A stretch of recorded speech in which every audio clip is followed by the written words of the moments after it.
Ella entraba y salía de las habitaciones con la delicadeza de quien lleva en las manos un secreto que no puede escapar.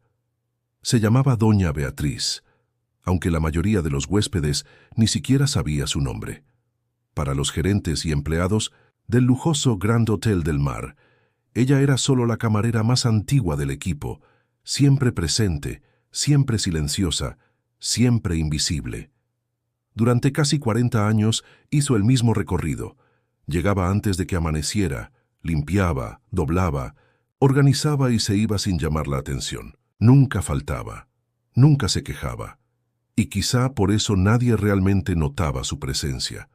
Pero aquella mañana lluviosa de jueves, el sonido de sus pasos no resonó por los pasillos del cuarto piso. Beatriz no apareció. La noticia corrió entre los empleados. Había fallecido en su casa, sola, víctima de un infarto fulminante. Ningún pariente conocido, ningún hijo, ningún esposo. Solo un cuerpo silencioso y una vida entera de silencio. El hotel, ocupado con una convención internacional, no se detuvo ni un minuto. La gerencia ni siquiera comunicó a los huéspedes. Solo cubrió su ausencia como licencia médica para no causar molestias. El funeral fue sencillo. Aparecieron 2 empleados de mantenimiento. Ningún gerente, ningún representante de la directiva. El nombre de Doña Beatriz fue borrado de la lista de trabajo con la misma frialdad con que se elimina una anotación antigua en una pizarra blanca. 3 días después, en el vestíbulo del hotel, apareció un hombre de traje oscuro. Tenía semblante serio y llevaba una carpeta de cuero. Buscaba al gerente. Dijo ser abogado. Y las palabras que salieron de su boca en aquella recepción helaron la sangre de todos. Estoy aquí para abrir el testamento de la señora Beatriz Monteiro dos Anjos, heredera legal de un patrimonio que ahora debe ser transferido de forma adecuada. Silencio, risas desconcertadas. Un error solo podía ser esa mujer que pasaba horas limpiando baños y recogiendo toallas usadas. ¿Heredera de qué? Pero el abogado, con voz firme, afirmó: no hay error. Doña Beatriz era la única hija viva de Vicente dos Anjos, magnate del ramo de vinos, propietario de tierras e inversiones internacionales. Ella ocultó su identidad por 4 décadas, y su última voluntad es precisamente por eso que estoy aquí. La mitad de los rostros presentes aún creía que era una broma, pero el semblante del abogado dejaba claro: el momento de subestimar a doña Beatriz había pasado. Los ojos de la directora del hotel comenzaron a parpadear nerviosos. El gerente trataba de recordar algún detalle sobre ella, pero era como intentar descifrar una niebla. Todos se habían acostumbrado a ignorarla, y ahora se enfrentaban a una verdad que nadie quiso ver. Esa mujer que muchos llamaban empleada del fondo había sido la única persona en ese edificio con un pasado más grandioso que todos los ejecutivos allí reunidos, y nunca dijo una palabra. Antes de que el abogado revelara más, una pausa dramática tomó la sala. Ahí, si has llegado hasta aquí en esta historia, quiero pedir algo muy especial. Suscríbete ahora al canal y dime en los comentarios desde qué ciudad o país me estás viendo. Saber que estás aquí nos motiva a seguir trayendo historias que tocan, que emocionan, que revelan la grandeza donde nadie está mirando. Ahora respira profundo, porque lo que viene a continuación cambiará todo lo que pensabas saber sobre doña Beatriz. El abogado pidió que todos los líderes del hotel se reunieran en el antiguo salón de té, desactivado desde hace años, donde doña Beatriz acostumbraba a organizar discretamente los utensilios del buffet matutino. La atmósfera era tensa, nadie se atrevía a decir nada. Cuando el documento fue abierto, no solo revelaba la fortuna que ella había heredado en secreto, incluyendo propiedades, acciones y cuentas bancarias robustas, sino que también contenía una serie de cartas escritas por ella a lo largo de los años, dirigidas al hotel. En ellas estaban relatos de humillaciones silenciosas, miradas que cortaban, bromas susurradas, promesas de promoción nunca cumplidas, días en que trabajó con fiebre porque no podían faltar manos en la limpieza. Cada carta terminaba con la misma firma: Con respeto, Beatriz Monteiro dos Anjos, camarera, mujer humana. El silencio que siguió a la lectura fue absoluto. La directora del hotel, pálida, pidió permiso y salió tambaleándose. El gerente bajó la cabeza. Y uno de los camareros más jóvenes, con lágrimas en los ojos, fue el único que tuvo el valor de decir en voz alta: «Ella era más noble que todos nosotros». Pero el abogado aún no había terminado. Y lo que reveló al final de ese testamento fue el golpe que nadie esperaba. El abogado depositó lentamente el testamento sobre la mesa de madera antigua, con un cuidado casi ceremonial. Cada mirada dentro de aquel salón parecía congelada en el tiempo, intentando comprender cómo habían convivido tantos años con una mujer cuya vida era al mismo tiempo un misterio y un espejo incómodo. El silencio solo fue roto por el suave ruido de la lluvia golpeando los vitrales. Entonces, el abogado abrió un sobre lacrado con cera roja que contenía instrucciones póstumas escritas por la propia Beatriz. Era su última palabra, su última exigencia. La lectura comenzó, y cada frase parecía una bofetada en la conciencia de los presentes. Ella comenzaba explicando que había elegido el anonimato por decisión propia. No quería ser tratada como una heredera. Quería observar. Quería entender cómo eran realmente las personas cuando creían estar frente a alguien sin valor. Beatriz describía con minuciosidad las escenas que presenció. Reuniones en las que empleados eran humillados por errores mínimos, clientes que trataban a los trabajadores como si fuesen parte del mobiliario, gerentes que se jactaban de ser líderes exigentes, pero que jamás saludaban a quienes limpiaban sus oficinas. No escribía con rencor, sino con lucidez. Su letra, firme y segura, no parecía solo formar palabras, sino retratos. Vi ejecutivos tratar a meseros como basura mientras sonreían falsamente a los inversores. Vi huéspedes romper sábanas y culpar a las camareras, solo para no admitir sus errores.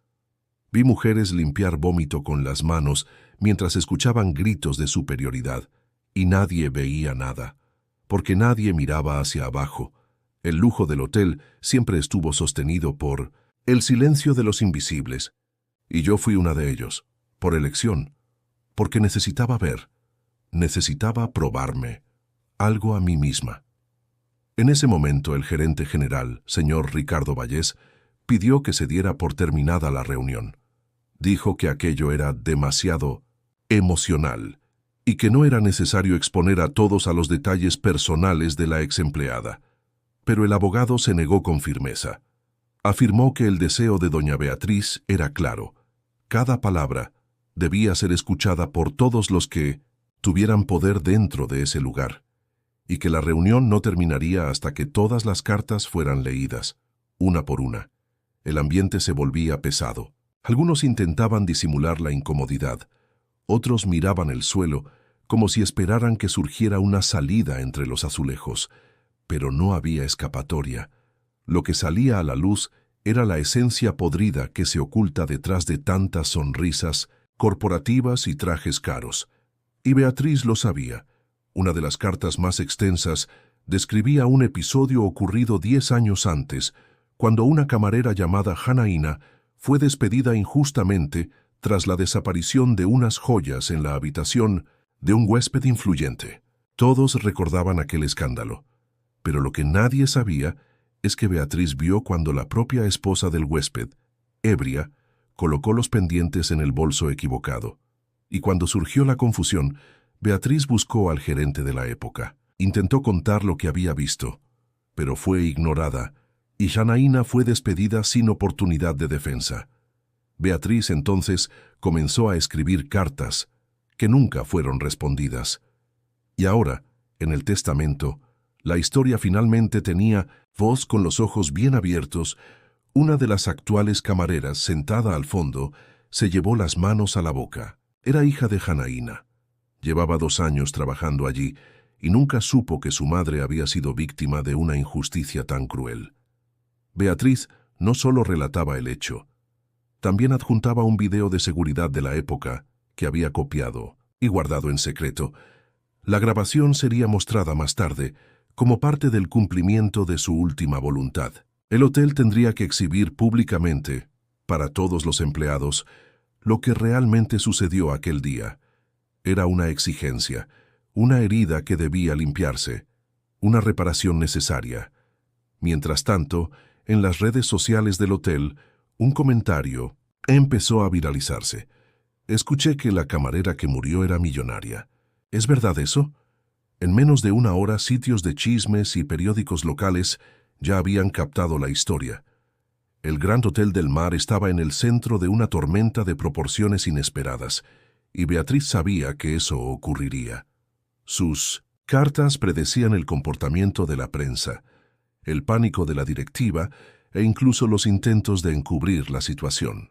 Era como si, incluso muerta, ella guiara cada paso con precisión quirúrgica. El abogado, tras un breve sorbo de agua, anunció que la segunda parte del testamento exigía algo aún más inusual. El silencio que se instaló en aquella sala parecía tener vida propia. Era denso, casi físico, como si cada partícula de aire estuviera cargada con el peso de una revelación que nadie jamás imaginó. La hija del fundador, la camarera que limpiaba las habitaciones mientras llevaba en la sangre la herencia del propio imperio. Las palabras del abogado resonaban en la mente de todos como una sentencia imposible de absorber. Beatriz no solo formaba parte de la historia del Grand Hotel del Mar, era el eslabón perdido entre los orígenes del hotel y el presente lujoso sostenido por la ignorancia de quienes lo administraban. Y de repente, todo empezaba a tener sentido. Su postura reservada, su dignidad silenciosa, los ojos que parecían ver más allá de la superficie. Nunca fue invisible, solo estaba esperando.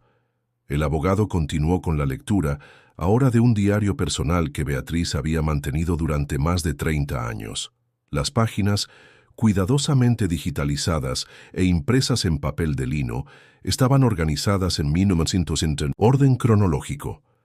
El primer registro databa del 12 de agosto de 1971. Ese día, Beatriz tenía solo 16 años y acababa de ser contratada como ayudante de lavandería. En el diario, describía el olor del jabón, el calor de las calderas y la manera en que los supervisores gritaban órdenes sin decir nunca el nombre de nadie. Aquí todos se convierten en un número, pero me niego a olvidar quién soy, escribió con una firmeza precoz que impresionaba. A medida que los relatos avanzaban, Beatriz empezaba a construir con precisión casi quirúrgica un dossier informal del comportamiento de la élite que circulaba por el hotel. Huéspedes, gerentes, proveedores, políticos, todos estaban allí, en descripciones que mezclaban observación social e introspección emocional. Pero lo más impresionante era la forma en que registraba las conversaciones que escuchaba, los secretos susurrados en pasillos, las traiciones escondidas bajo la apariencia de normalidad. Con el paso de los años, se convirtió en una testigo invisible de todo lo que ocurría tras las cortinas del lujo. Y poco a poco, su diario dejó de ser solo una válvula de escape.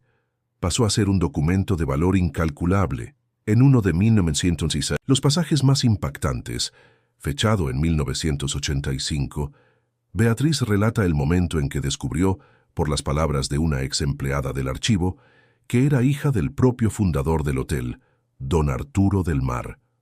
La revelación vino a través de una carta escondida, escrita por Madalena, la esposa de Arturo. En la carta, Madalena confesaba saber de la existencia de Beatriz y reconocía que su marido había tenido una aventura con una joven empleada del hotel en 1954, poco antes de la inauguración oficial. La empleada, llamada Clotilde, desapareció misteriosamente meses después, dejando al bebé con una amiga de la familia quien la crió en silencio. Clotilde nunca volvió, nunca fue encontrada, y Beatriz creció sin saber su verdadero origen, hasta aquel día. Pero en lugar de buscar reconocimiento inmediato o venganza, Beatriz tomó una decisión que sorprendería a cualquier persona común: quedarse donde estaba, continuar como camarera, observar todo, registrar todo y esperar el momento correcto. Quería más que justicia, Quería comprensión, quería saber si el mundo era capaz de ver más allá del uniforme, y por eso decidió desaparecer. No por miedo, sino por estrategia. El diario continuaba con detalles sobre cómo descubrió que tenía derecho a una parte significativa de la herencia de don Arturo tras la muerte de éste, y cómo un abogado discreto, el mismo que ahora leía sus palabras, la ayudó a montar un plan legal para garantizar que todo fuera revelado solo después de su muerte. Si hablo ahora, todos se defienden. Si hablo después, todos se enfrentan. Era la lógica implacable de quien pasó toda una vida siendo subestimada, pero nunca ciega, nunca débil. A cada página leída, las expresiones de quienes estaban en la sala se volvían más avergonzadas. Muchos de los presentes habían tratado a Beatriz con desprecio a lo largo de los años. Ahora, esos recuerdos regresaban con fuerza, cada uno como un golpe a la conciencia. La jefa de recepción, Marina, empezó a llorar en silencio. Recordaba el día en que se molestó porque Beatriz tardó en limpiar un baño de la suite presidencial. Recordaba haber dicho, «No estás aquí para pensar, estás aquí para limpiar». La frase regresaba ahora como un puñetazo. Ella no, solo estaba limpiando un baño. Estaba limpiando el propio pasado de todos aquellos que fingían superioridad.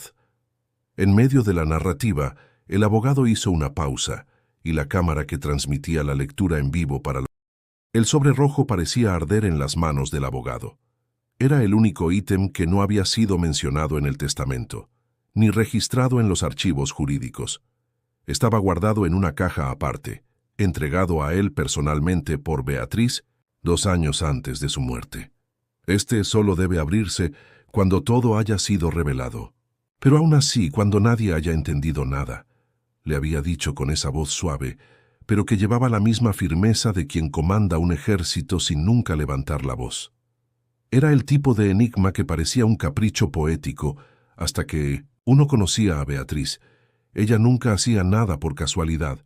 La sala estaba tomada por un silencio atento, donde cada respiración parecía fuera de lugar. El sobre sin sello, apenas doblado con precisión, fue abierto lentamente. Dentro solo una hoja, escrita a mano, con la caligrafía impecable de Beatriz. Pero el contenido fue lo que causó un segundo terremoto en aquella mañana que ya parecía irreal. Nunca supieron que yo sabía. Esa era la primera frase. Debajo de ella, una lista con 3 nombres. Todos familiares, todos aún vivos, todos presentes en la sala. El primer nombre, Rodrigo Bastos, director financiero del Grand Hotel del Mar desde hacía más de 15 años. El hombre siempre elegante, sonrisa cínica y dedos ansiosos por bolígrafos de contrato. Miró su propio nombre en el papel y pareció congelarse. El segundo nombre, Patricia Velasco, gerente de RRHH, conocida por ser mano dura e imparcial. Y el tercer nombre, Gustavo del Mar, nieto legítimo del fundador, actual CEO del hotel, hombre de habla pulida y corazón de piedra. Todas las miradas se volvieron hacia los 3, mientras el abogado continuaba la lectura de la carta. Ellos sabían de mi origen. Lo supieron hace muchos años. Más aún intentaron silenciarme de maneras que jamás podrían probarse, pero que yo jamás olvidé. Rodrigo falsificó documentos para impedir que mi nombre apareciera en los registros de herederos. Patricia me ofreció dinero a cambio de mi silencio, usando como excusa un bono de rendimiento. Y Gustavo lo supo desde los 19 años.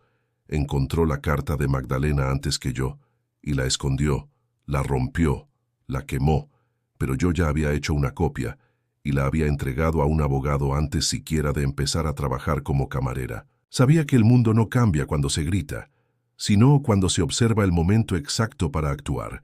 La hoja terminaba con una única frase final. Ahora todos saben, pero ¿serán capaces de recordarlo? La atmósfera cambió. El escándalo dejaba de ser solo una cuestión de revelación y pasaba a ser una cuestión de decisión. ¿Qué hacer con esta verdad? Rodrigo intentó hablar, pero el sonido de su propia voz murió antes de la primera sílaba. Patricia miraba fijamente al suelo, mientras que Gustavo, de pie, no se movía. Su rostro temblaba discretamente, pero sus ojos estaban fríos, como si, incluso frente al colapso, todavía se negara a ver a Beatriz como algo más que una camarera. Con suerte. Pero el público que asistía a la reunión, en vivo por las cámaras, no veía suerte, veía justicia, veía poesía. Los comentarios explotaban en la transmisión en vivo. Ella fue más que todos ellos. Beatriz es un ejemplo de fuerza silenciosa. Me suscribí al canal solo para no olvidar esta historia. Esa mujer se volvió leyenda. Mientras tanto, el abogado entregaba a cada uno de los 3 nombres de la lista un sobre blanco. Contenido: copias de los documentos firmados por Beatriz antes de su muerte, protocolizados con sellos oficiales. En 1900, los que exigía que los 3 fueran retirados de sus cargos, no por venganza, sino por una cuestión de ética y transparencia. El legado de un imperio debe ser sostenido por manos limpias, no por secretos sucios, decía el documento. Si el consejo del hotel no lo acataba, perdería el fondo de pensiones destinado a los empleados. Un jaque mate elegante. Al mismo tiempo, el sistema de sonido interno del hotel fue activado por alguien del equipo de comunicación, y con una melodía suave de fondo, una versión instrumental de piano de Por una cabeza, la voz de Beatriz, grabada años antes, comenzó a resonar por los pasillos, por las habitaciones, por el salón principal, por los ascensores. Era su despedida, su carta abierta para todos los que la ignoraron, la despreciaron o nunca quisieron verla. Durante años, limpié los restos de lo que ustedes derramaban. Las migajas, los vidrios rotos, las sábanas manchadas de historias mal contadas. Y aún así nunca lloré de rabia, lloré de amor, porque sabía que cada El nombre Andrés retumbó como un trueno en las redes sociales. Los comentarios explotaban en los directos, en los vídeos republicados, en los cortes virales que ya sumaban millones de visualizaciones. ¿Quién es Andrés? Ella tenía un hermano, gemelo. Esto va a ser película. El documental terminaba con la voz de Beatriz, firme, emocionada y casi susurrando. Si el destino nos separó por la tragedia, que la verdad nos una por la justicia. Era como si la historia, ya absurda por sí sola, hubiera abierto otra puerta, y esta vez a un misterio que nadie esperaba. Mientras tanto, entre bastidores del Gran Hotel del Mar, el caos era controlado, con sonrisas forzadas y comunicados de prensa, redactados a toda prisa. Gustavo del Mar intentaba desesperadamente mantener intacta la fachada, convocando reuniones de emergencia con accionistas, directivos y el departamento jurídico. Pero las cámaras no mienten. Las palabras de Beatriz ya se habían convertido en monumento, y cada intento de desacreditarla sonaba patético. Afuera del hotel comenzaron a dejar flores en la entrada principal. Empleados, antiguos y actuales, acudían a rendir homenaje. Carteles con fotos de la camarera comenzaron a cubrir los muros. Beatriz, la voz que venció al silencio. Era más que una historia, era un movimiento. Personas compartían, en los comentarios, cómo también habían sido invisibles durante años, en empleos mal pagados, en ambientes tóxicos. La historia de una mujer invisible ahora iluminaba a miles. Pero en el epicentro de todo había una pregunta. ¿Quién era? ¿Andrés? En los archivos del hotel ninguna mención. En los documentos legales dejados por Beatriz tampoco. La única pista era aquella frase al final del documental. Fue entonces cuando surgió algo inesperado. Un correo electrónico, dirigido al equipo de producción del documental con el asunto «Yo soy Andrés». El remitente era un hombre llamado Andrés Montenegro, residente en Argentina, un profesor jubilado de historia, de 71 años. En el mensaje decía no tener certeza absoluta, pero mencionaba demasiados detalles para ser coincidencia. El nombre de la madre adoptiva, el hecho de haber sido encontrado en una iglesia abandonada en Córdoba en el invierno de 1953, el mismo año en que Beatriz y su hermano desaparecieron de un orfanato incendiado en Buenos Aires. Tenía pesadillas con el sonido de sábanas ardiendo, decía él en un fragmento, y una voz de niña llamándome, pidiéndome que corriera, que no mirara atrás. La producción respondió de inmediato. Se agendaron entrevistas, se programaron pruebas de ADN, y en menos de 3 días, la verdad científica fue confirmada. Andrés era, en efecto, el hermano gemelo de Beatriz. Pero al conocer la confirmación, Andrés no celebró. En cambio, pidió silencio. Hay algo que ustedes aún no saben, algo que Beatriz tal vez tampoco sabía del todo. La frase despertó una nueva ola de tensión. ¿Qué quedaba por revelar? ¿Y por qué Andrés, ahora pieza clave de la narrativa, dudaba en exponerse? Días después, aceptó dar una entrevista exclusiva, pero impuso una condición. Quería visitar el Grand Hotel del Mar antes de cualquier grabación. No explicó el motivo, solo dijo: necesito ver con mis propios ojos, sentir el suelo que ella pisó. El hotel, bajo la presión popular y con cámaras vigilando constantemente, no se atrevió a negarse. El día de la visita, Andrés llegó discretamente, con un sombrero sencillo y un bastón. Sin lujos, solo silencio y una mirada, que parecía atravesar décadas. Al pisar el vestíbulo principal, las lágrimas comenzaron a correr sin ruido.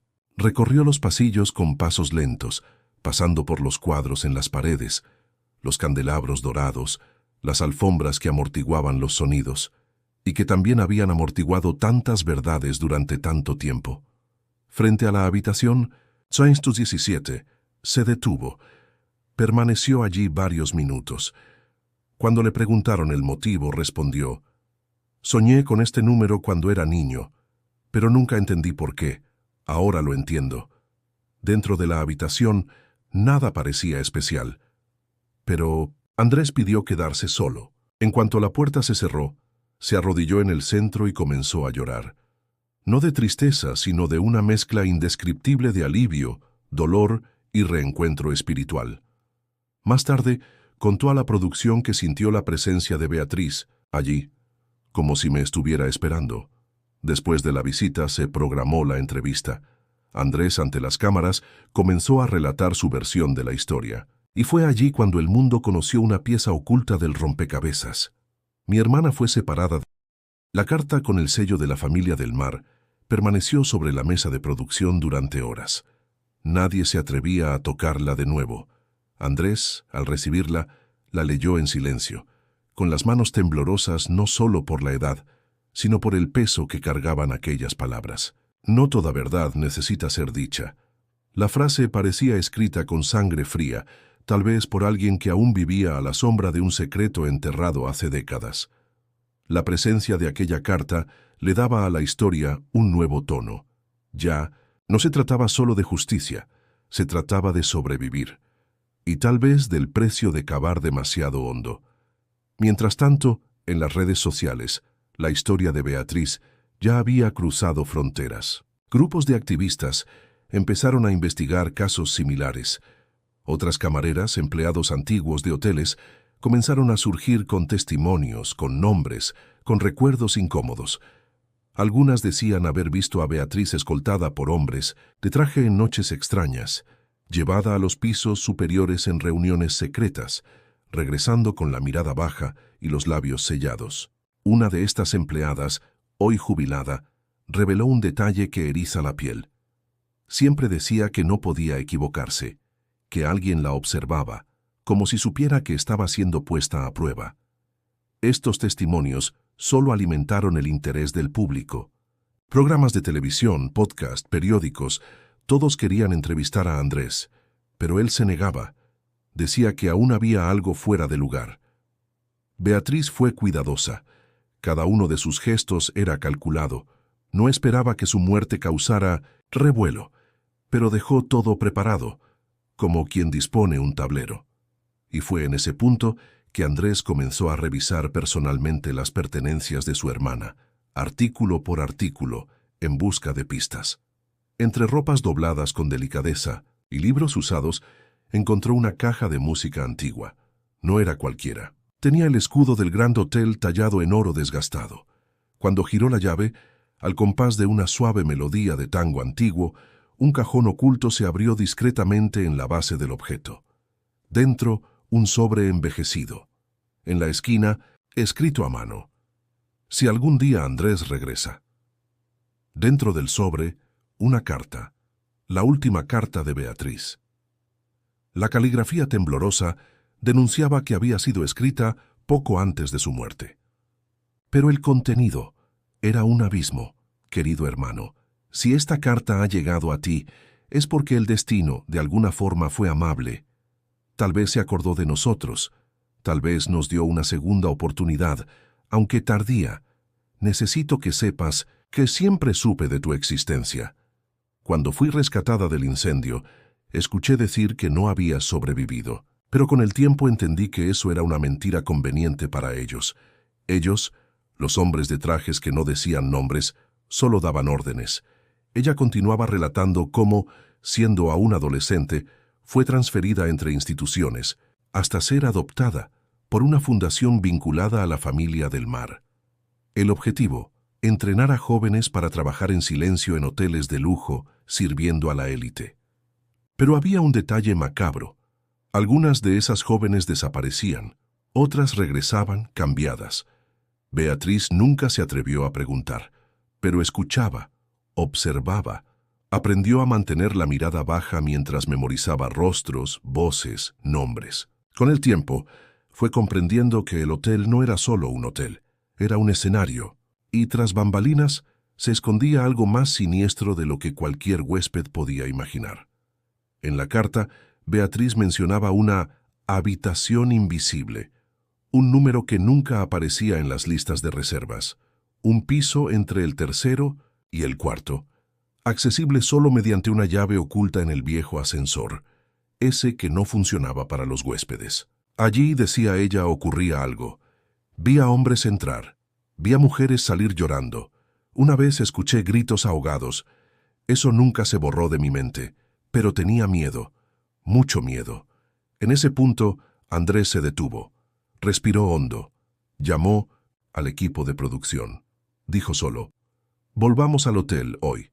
Armados con la carta, Andrés y el equipo consiguieron una autorización judicial para inspeccionar áreas restringidas del Grand Hotel.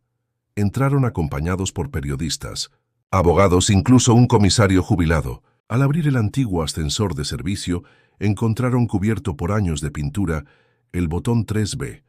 Lo presionaron, el ascensor descendió y se detuvo. El piso era real. Un pasillo de baldosas frías e iluminación tenue se revelaba ante ellos. La puerta se abrió con un chirrido apagado. El pasillo olía a moho y desinfectante barato. Había silencio. Un silencio tan denso que el pasillo estaba vacío. No había señal de que el ascensor siquiera se hubiera detenido allí. Ningún botón escondido, ninguna marca en la pared. Como si el 3B jamás hubiera existido. Pero el equipo estaba seguro de lo que vio. Tenían grabaciones, tenían el audio, tenían el olor impregnado en la ropa, tenían el pánico estampado en los ojos, y aún así, al regresar al vestíbulo del hotel para mostrar las grabaciones, sucedió algo aún más perturbador. Los archivos estaban corruptos, todos, desde el primero hasta el último. Solo ruidos, como si una frecuencia invisible hubiera borrado la verdad ante ellos. Andrés, aún con el llavero de Beatriz en las manos, juraba que no era coincidencia. Esto fue planeado, esto fue previsto. Ella sabía que la habitación iba a desaparecer. La duda flotaba como una neblina sobre todos allí. ¿Estarían ahora involucrados en algo que sobrepasaba el campo de la realidad?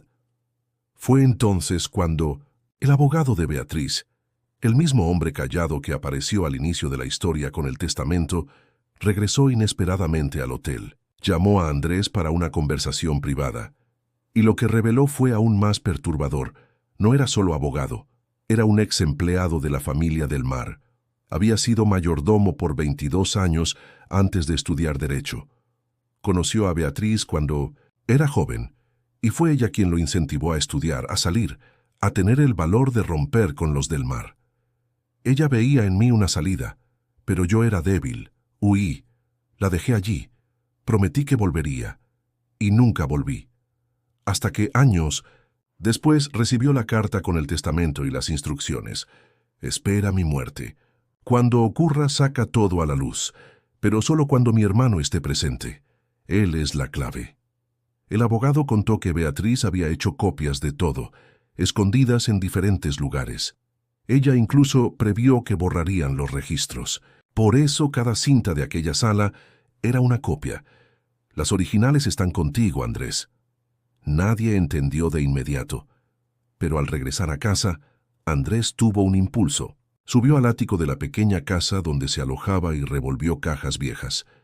Encontró un viejo estuche de costura que Beatriz le había dado cuando era niño.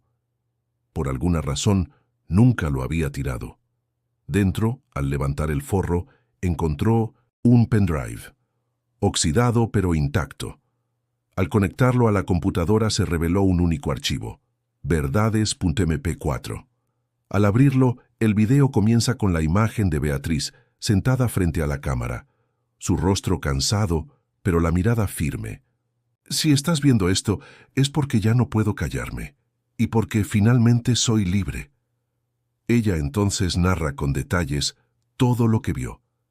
Los encuentros secretos, los huéspedes VIP que no aparecían en los registros, los contratos firmados en salas cerradas, los sobornos, las desapariciones. Y lo más importante, los nombres. Los dice uno a uno, con calma, con claridad. Y termina con una frase que resuena como un trueno. Y entre esos nombres hay alguien que hoy ocupa un escaño en el Senado. Andrés se paraliza. Todo el equipo se queda en silencio. Saben que, a partir de ese momento, ya no están tratando con Ney una denuncia cualquiera. Están enfrentando un sistema. Y otra vez surge la pregunta sofocante. ¿Por qué Beatriz nunca reveló esto en vida? ¿Por qué esperó tanto? El abogado explica. Ella necesitaba proteger a alguien. Y en ese instante, Andrés comprende algo que lo cambia todo. No era a mí a quien protegía. Era a otra persona.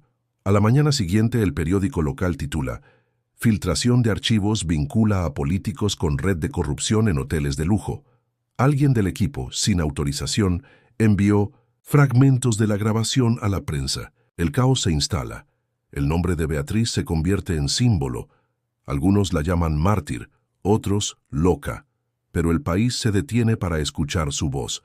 Comienzan protestas frente al Gran Hotel. La policía reabre investigaciones archivadas hace décadas. Se dictan órdenes de allanamiento.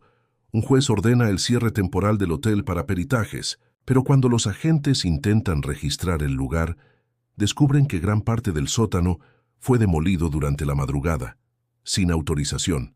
La mayoría de las cámaras de seguridad estaban apagadas. ¿Los responsables? Ningún empleado admite saber nada. Mientras tanto, Andrés empieza a ser seguido. Autos se estacionan frente a su casa por horas. Llamadas anónimas lo perturban en la madrugada. «Vuelve a tu país», susurra una voz metálica. El equipo de producción empieza a sentir el peso de la denuncia. Una productora es despedida, un camarógrafo desaparece 48 horas y reaparece diciendo que no recuerda nada. Todo empieza a oscurecerse a su alrededor. Andrés permaneció parado frente al certificado por minutos que parecieron horas. El viento que soplaba en la plaza parecía hacer eco a la voz de Beatriz, como si, de alguna forma, ella aún lo guiara. Isabel del Mar. Ese nombre ahora latía en su mente como un tambor de guerra. El certificado decía todo y nada al mismo tiempo. ¿Una hija? ¿Cómo? ¿Cuándo? ¿Con quién? ¿Por qué esconderlo incluso de él, que había sido criado prácticamente bajo su ala? Al volver al auto, el silencio entre él y Julia, la productora que lo acompañaba, era absoluto. Hasta que ella dijo, casi como hablando consigo misma, si ella era madre de una del Mar, entonces todo cambia. Andrés no respondió, pero su corazón estaba de acuerdo. Cambiaba todo. La posición de Beatriz en el hotel, su silencio, ante los abusos, las sonrisas forzadas, la mirada que a veces parecía perdida. Ahora todo tenía sentido. Ella estaba atrapada entre dos mundos, y quizás eligió el más doloroso, el de la invisibilidad para proteger a quien amaba. De vuelta en la oficina de la productora, escanearon los documentos, los archivaron en lugares seguros, dispersos en la nube, en discos externos, hasta en pendrives escondidos en el forro de las sillas. Aprendieron de ella. Lo que es demasiado, verdad para el mundo, debe protegerse con más cuidado que el oro. Mientras tanto, comenzó una búsqueda desesperada de cualquier pista sobre Isabel. Redes sociales, registros escolares, antiguos expedientes médicos, archivos judiciales. Pero todo llevaba a callejones sin salida. Era como si ella hubiera desaparecido del mapa, o como si nunca hubiera existido, hasta que, una mañana nublada, Julia encontró una pista. Una fotografía antigua de un evento benéfico en el mismo hotel fechada en 1994. En la esquina inferior de la imagen, casi fuera de foco, una joven sonreía a Beatriz. No era una empleada, tampoco vestía ropa de huésped, pero lo que más llamaba la atención era la mirada, un espejo perfecto de la mirada de Beatriz. Había allí un vínculo que no se podía negar. Detrás de la foto, una dedicatoria escrita a mano, para la mujer que me enseñó a ser fuerte. Con amor y de... Era ella. Tenía que ser ella. La letra, el cariño, el contexto. Isabel del Mar. Aunque con otro apellido. Pero, ¿por qué el misterio? ¿Por qué nunca la mencionaron entre los miembros de la familia? Y sobre todo, ¿dónde? ¿Estaba ahora? La producción decidió lanzar una campaña silenciosa. Publicaron en foros cerrados, redes sociales alternativas y hasta blogs antiguos sobre desapariciones. Siempre con cuidado de no exponer demasiado. Un día después, recibieron un correo electrónico cifrado. El remitente: Id no morí. El mensaje era corto, pero cortante como una navaja. Sé quiénes son, sé qué buscan, pero no puedo aparecer. Ellos aún están cerca, y lo que descubrieron es solo la mitad de la historia. Eso fue suficiente para poner a todo el equipo en alerta. Andrés ahora tenía certeza de que Isabel estaba viva, y que su ausencia no era una elección, sino una necesidad. Beatriz no la había ocultado por vergüenza, la ocultó para protegerla, y si todo eso era solo la mitad de la historia, ¿qué más quedaba por descubrir? En los días siguientes, intentaron rastrear la IP del remitente. Nada. Usaba capas y capas de protección. Era alguien con conocimientos avanzados, pero apareció un nuevo mensaje, esta vez con un video adjunto. Era una grabación amateur, temblorosa, hecha en un cuarto oscuro. La cámara temblaba, pero se veía a una mujer de mediana edad, cabello recogido, ojos atentos. Habla directo a la cámara. Mi nombre es Isabel, pero eso poco importa ahora. Lo que necesitan saber es que mi madre fue silenciada por años, y yo también. Pero ahora que encontraron las pruebas, ellos irán por ustedes. Y si esto sale al aire, prepárense para lo peor. La grabación corta abruptamente. Andrés la reproduce en bucle, intentando memorizar cada detalle del ambiente, cada objeto al fondo, hasta que nota algo casi imperceptible. Un cuadro colgado torcido en la pared, reflejando una ventana con rejas. Estaba encerrada, estaba escondida, o presa. Julia comienza a cruzar imágenes del video con registros de refugios, clínicas y casas de reposo clandestinas. Y es en un reportaje olvidado de un blog argentino donde descubren algo impactante. Una denuncia de malos tratos en una clínica psiquiátrica en las afueras de Mendoza, donde pacientes eran internados contra su voluntad por familias poderosas. Una de las imágenes de la nota muestra a una mujer de espaldas, sentada en un banco. El sonido de la alarma rasgaba los pasillos como una sirena de guerra. Andrés agarró la mano de Isabel con fuerza, intentando traerla de vuelta a la conciencia del presente, pero sus ojos parecían presos a algún recuerdo antiguo, como si estuviera reviviendo un trauma al que él jamás podría acceder. No había tiempo. Puertas de acero comenzaron a cerrarse automáticamente, y empleados aparecieron en pasillos paralelos, algunos con jeringas, otros con macanas de goma. Eso no era una clínica. Era una prisión, y Isabel no era paciente. Era rehén. Andrés la tiró con más fuerza, casi arrastrándola por el suelo encerado, mientras gritaba su nombre intentando que reaccionara. «Isabel, soy Andrés, fui criado por Beatriz. Tu madre, tienes que confiar en mí». Ella parpadeó lentamente, y por un segundo sus ojos se fijaron en él. «Andrés», susurró, como quien dice el nombre de un milagro. Corrieron, giraron a la izquierda, luego a la derecha. Los pasillos parecían cambiar de forma, laberintos diseñados para confundir y encerrar. Julia, afuera, seguía todo por la cámara oculta en el botón de la camisa de Andrés. Su voz estallaba en el pequeño auricular. «Tienes que salir por el ala este. Hay una salida de emergencia cerca del área de lavandería, pero solo tienes 2 minutos antes de que todo se cierre automáticamente». Andrés respondió con un gruñido y abrió violentamente una pesada puerta de hierro. Isabel tropezó, cayó, pero se levantó con la fuerza de quien lleva décadas de silencio. Tenía sangre en la rodilla, pero no se detuvo. Por primera vez en años, corría con alguien, corría por ella. La salida estaba cerca. La puerta doble de acero delante comenzaba a bajar lentamente, como una guillotina metálica. Andrés se lanzó con todo lo que tenía, pasó rozando. Detrás de él, Isabel dudó. Por un instante miró atrás, como si todavía estuviera atrapada a algo. Y fue entonces cuando uno de los empleados la alcanzó, agarrándola con brutalidad. Isabel gritó, no por dolor, sino por libertad.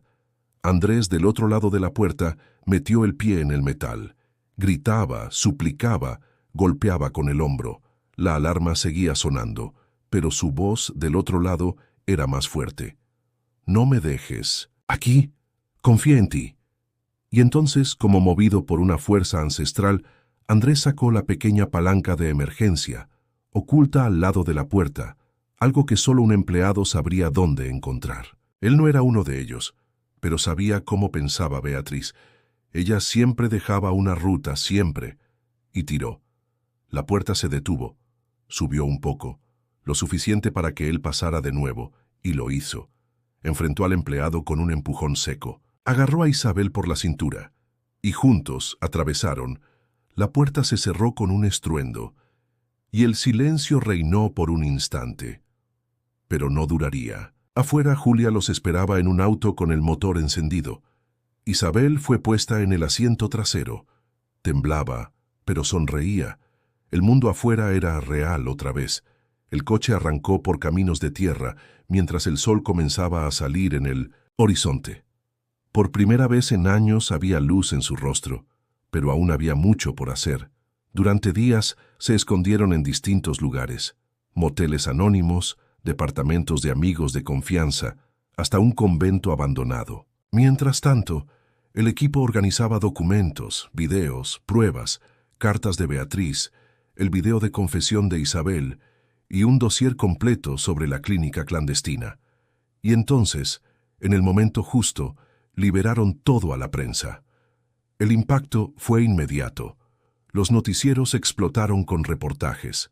Portadas internacionales mostraban los rostros de Beatriz e Isabel, la camarera que era heredera, el testamento del silencio, la hija desaparecida de la fortuna. Pero no se trataba de fortuna. No para Isabel. Era dignidad. Era nombre. Era verdad. La familia del Mar, presionada por autoridades y opinión pública, intentó negar todo. Pero los documentos hablaban más fuerte, y en cuestión de días llegaron las investigaciones formales, órdenes de arresto, protestas frente al hotel. Pero lo que nadie esperaba era la última carta de Beatriz, escondida en el forro de su vieja maleta, encontrada por casualidad. Entre las donaciones olvidadas del hotel había una carta sellada dirigida a Andrés, escrita con su caligrafía delicada, temblorosa pero firme. Él la abrió con las manos sudorosas y leyó: «Querido niño, si estás leyendo esto, es porque la verdad encontró la manera de nacer. Tuve que esconder muchas cosas, no por cobardía, sino por amor. Isabel es mi hija, sí, pero también heredera de un crimen. El silencio que cayó sobre la sala después de leer ese mensaje era tan denso como el concreto. Isabel miraba el celular como si el aparato se hubiera convertido en una extensión de sus propias heridas. Andrés caminaba de un lado a otro, con la mirada perdida entre la rabia y el miedo. Julia, más centrada, ampliaba la imagen de la pantalla buscando pistas, cualquier vestigio, una huella digital, una señal de origen. Pero el mensaje estaba limpio, cifrado, enviado por un sistema de encriptación temporal que se autodestruía en segundos. Ella nunca fue la única. Esas palabras giraban como una cuchilla en el aire, abriendo una nueva herida en una historia que apenas comenzaba a cicatrizar. Lo que antes parecía un secreto aislado, ahora apuntaba a algo sistémico, algo mayor, algo aterrador. Isabel se puso de pie lentamente, como si luchara contra la propia gravedad del trauma. Miró a Andrés con ojos firmes, diferentes a los que tenía la primera vez que él la encontró en la clínica. Allí ya no había solo dolor, había conciencia y rabia. Si no fui la única, entonces, ¿cuántas más? ¿Cuántas niñas, cuántas mujeres fueron borradas, silenciadas, robadas? ¿Cómo yo? La pregunta quedó en el aire sin respuesta, pero todos sabían, había más, y no estaban preparados para lo que encontrarían. Aquella noche, volvieron al viejo cuarto de Beatriz, ahora sellado como escena de investigación. Usaron el nombre de Julia para obtener acceso. Ella era periodista investigativa, reconocida por descubrir esquemas de corrupción y tráfico humano. Entre los cajones, escondido detrás de un falso fondo en la tocador, encontraron un cuaderno negro, cubierto con tela vieja y manchado por el tiempo. En él, Beatriz había registrado decenas de nombres, mujeres, niñas, fechas, lugares, observaciones, todo en su caligrafía cuidadosa. La escritura de quien sabía que estaba dejando un rastro intencionado, como si cada línea fuera una forma de gritar: «Ellas existieron». Un nombre llamó la atención de Isabel de inmediato: Sofía M. Junto a él, una anotación, corta pero cortante: desaparecida en 1998. Tenía los ojos de la madre. Isabel tambaleó. Sofía. Era mi amiga. Compartíamos cama en el orfanato. Desapareció en una noche de lluvia. Dijeron que había sido adoptada, pero nadie supo más de ella. Andrés anotaba todo, pero por dentro sentía que el suelo se derrumbaba bajo sus pies. La red era mayor. Eso era tráfico, abuso institucionalizado. El hotel era solo la fachada. Detrás de las cortinas de lujo, fiestas y cenas de gala, había un mercado oscuro de desapariciones, borrados y reinvenciones forzadas de identidades. Decidieron seguir la pista de Sofía. La última anotación de Beatriz indicaba una ciudad costera, a 6 horas de viaje. Alquilaron un coche y partieron a la mañana siguiente. En el trayecto, Isabel reveló más fragmentos de memoria. Recordaba una canción, una que Sofía le canturreaba todas las noches antes de dormir. Era una canción antigua, española, que hablaba sobre volver a casa. Aquella melodía se convertiría en un símbolo en los capítulos siguientes. Un lazo invisible entre el pasado y la verdad que se escondía en las calles de la historia. Al llegar a la ciudad, tocaron puerta a puerta, siguiendo pistas frágiles, preguntas veladas, hasta que encontraron a un antiguo empleado del orfanato, ya anciano, ciego de un ojo y con dificultades para caminar. Se llamaba Bartolomeo, y cuando oyeron su nombre, el silencio de Isabel se rompió. Él me daba dulces escondido, pero también lloraba cuando nadie veía. Los recibió con extrañeza, pero bastó que Isabel repitiera la canción, bajito, para que él abriera los ojos como si volviera a ver. Ustedes son los ecos de quienes quedaron atrás. Se sentaron en la cocina sencilla, y allí Bartolomeo reveló todo. El orfanato, en la década de los 90, era usado como punto de recolección. Niños con rasgos considerados nobles, piel clara, ojos expresivos, perfil europeo, eran elegidos por personas influyentes, miembros de una red que mezclaba empresarios, políticos y miembros del Poder Judicial. Sofía fue una de ellas. Ella luchó, ¿saben? Peleó. Dijo que había prometido quedarse con Isabel para siempre. Por eso la doparon. Bartolomeo no sabía el destino final de ella, pero contó que la última vez que escuchó, su nombre estaba vinculado a una hacienda aislada, propiedad de un ex socio del Hotel del Mar. La misma hacienda donde Beatriz pasó un verano, a los 19 años. La pieza final comenzaba a moverse en el tablero. Condujeron hasta allí.